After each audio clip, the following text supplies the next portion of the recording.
Figure represents the graph of photocurrent I versus applied voltage V. The maximum energy of the emitted photoelectrons. So here is a graph.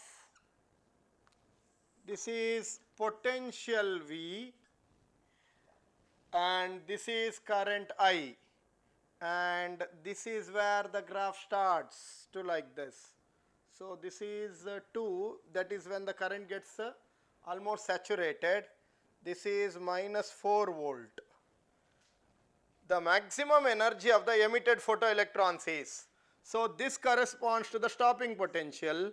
So kinetic energy maximum is EV naught. So that is, here it is 4 volt. So E into 4 volt. So the maximum kinetic energy corresponds to the negative of stopping potential. So it is 4 electron volt, which is option B.